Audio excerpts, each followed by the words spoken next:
I still remember the radio call like it carved itself into the cockpit windows.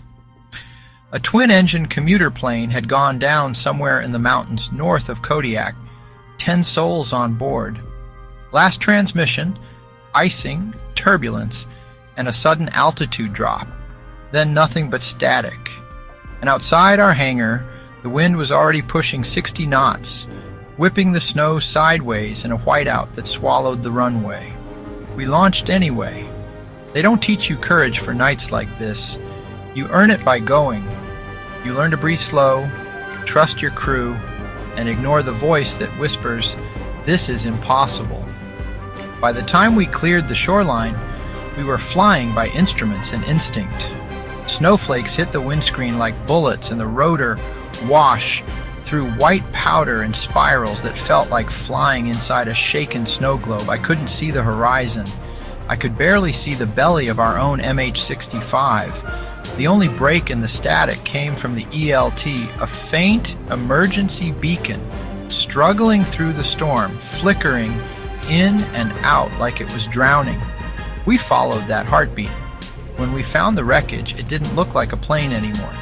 It looked like the storm had taken 30,000 pounds of aluminum and scattered it across a mountainside like confetti. Fire had melted snow into black pits.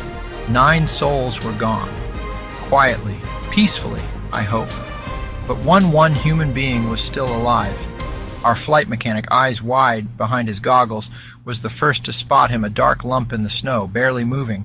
When we got close, I saw his hand rise only inches off the ground like he was trying to wave, but the weight of the world was on his arm. He'd been crawling, trying to reach the fuselage, trying to reach his friends. He had no gloves, no hat, frost on his eyebrows. His lips were blue, but he was alive. The rotor blades fought the gusts like they were wrestling the mountains themselves. When our rescue swimmer hit the snow, the storm swallowed him completely. 1 second we saw him, then he was gone in the white. But minutes later, the longest minutes of my life, his voice cracked through our comms. "I've got him." The hoist was slow, violent, chaotic, but inch by inch, that lone survivor rose through the blizzard and into the cabin, blinking up at us like he wasn't sure if we were angels or something stranger. Inside the helo, he grabbed my flight suit with what little strength he had left and whispered, "There were 10 of us." I nodded. "I know." He closed his eyes. "Thank you for not leaving me. People think SAR missions are about adrenaline, heroics, adventure, but the real work, it's about the families waiting at home who need answers. It's about the one survivor whose life becomes the reason you launch in storms that should have grounded you." That night, when I finally walked through my front door, I couldn't shake the faces I never met, the 9 we lost, the 1 we found. I poured a cup of coffee, sat in silence, and realized something I've carried ever since. The storm isn't the enemy. The cold isn't the enemy.